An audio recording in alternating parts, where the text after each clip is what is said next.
السلام علیکم طلباء. آج ہم غازان جمال کے Dawn editorial change is in the air پر بات کریں گے. اس گفتگو میں ہم ضم شدہ اضلاع یعنی سابقہ فاٹا میں گورننس، انتظامی اصلاحات اور سیاسی پیش رفت پر بات کریں گے، بالکل سادہ الفاظ میں. اور یہ بھی دیکھیں گے کہ یہ تبدیلیاں پاکستان کی معیشت، سلامتی اور معاشرے کے لیے کیوں اہم ہے، اور آپ اسے اپنے CSS PMS جیسے امتحانات میں کیسے استعمال کر سکتے ہیں. تو آئیے شروع کرتے ہیں. مضمون کہتا ہے کہ ضم شدہ اضلاع پھر سے توجہ کا مرکز ہے، لیکن مقامی لوگ اب بھی منظر سے باہر ہے. کیا یہ ٹھیک ہے؟ جی بالکل، یہ ایک بہت اہم نکتہ ہے. مصنف یاد دلاتے ہیں کہ کیسے افغانستان پر امریکی حملے کے بعد فاٹا ایک دم سے عالمی نظروں میں آیا. طالبان نے وہاں پناہ لی اور پھر آپ کو یاد ہوگا 2000 کی دہائی کے وسط تک پاکستانی طالبان اور دوسرے گروہوں نے زیادہ تر علاقوں پر کنٹرول حاصل کر لیا تھا، اور اس سے وہاں کی مقامی ثقافت، معیشت، سب کچھ تباہ ہوا. اچھا، اور پھر شاید ایک غلط نتیجہ یہ نکالا گیا کہ یہ جو قبائلی نظام ہے یہی اصل میں عسکریت پسندی اور پسماندگی کی جڑ ہے. کیا اسی وجہ سے مین سٹریمنگ کا فیصلہ ہوا؟ بالکل. مضمون کے مطابق قومی سلامتی کے ماہرین نے سوچا کہ یہ عسکریت پسندی کا توڑ ہے، اور کچھ مغربی ترقیاتی ماہرین نے اسے ایسے دیکھا کہ جیسے وحشی قبائلیوں کو آزاد کرایا جا رہا ہے. لیکن اصل بات یہ ہے کہ کوئی بڑا اتفاق رائے نہیں تھا، بس کچھ مضمون کے الفاظ میں جعلی قبائلی نوجوانوں کے مطالبے پر.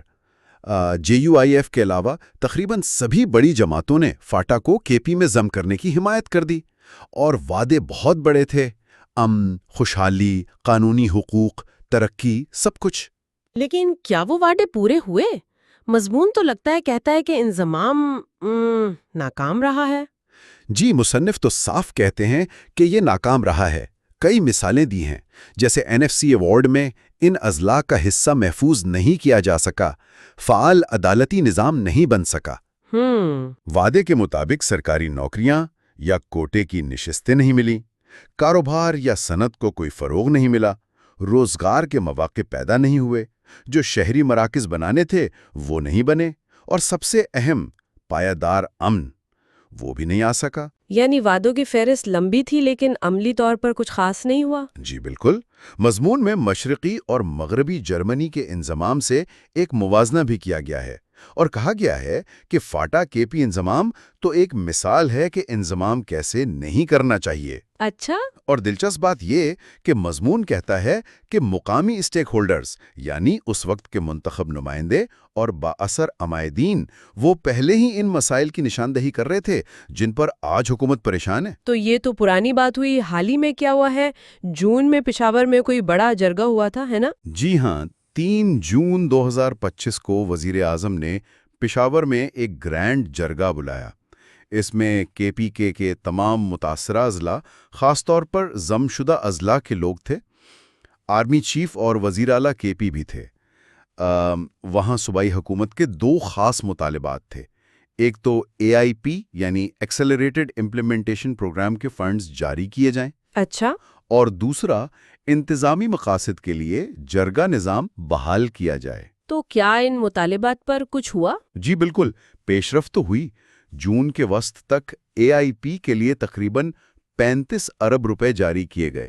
یہ پچھلے 11 مہینوں میں جاری ہونے والے صرف 7 ارب روپے سے بہت زیادہ ہیں. اوہ واو!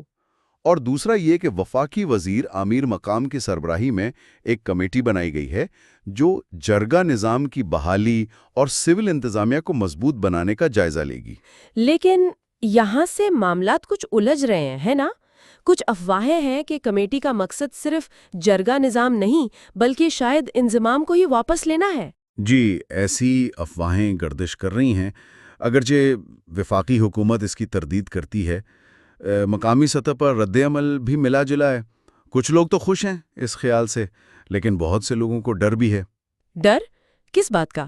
مطلب خدشات ہیں کہ کہیں یہ ضم شدہ اضلاع کے معدنی دولت پر کنٹرول کی کوشش تو نہیں، یا کہیں یہ طالبان کے ساتھ کسی بڑے مذاکراتی پیکج کا حصہ تو نہیں، کیونکہ انضمام کو ختم کرنا TTP کا ایک بڑا مطالبہ رہا ہے. اور پھر KP حکومت کا رویہ بھی عجیب ہے. پہلے مطالبہ کیا، پھر کمیٹی میں شامل ہوئے، اب بائیکاٹ کر رہے ہیں. اس سے شکوک و شبہات اور بڑھ گئے۔ یہ تو واقعی پیچیدہ صورتحال ہے۔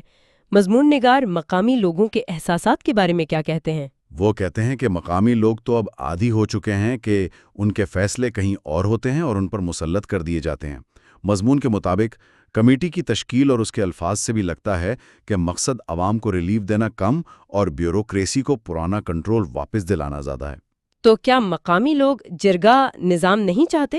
چاہتے ہیں، لیکن وہ روایتی کمیونٹی کی سطح والے جرگے چاہتے ہیں، وہ والے نہیں جو انتظامیہ کی نگرانی میں ہوتے تھے اور جن پر کرپشن کے الزامات لگتے تھے۔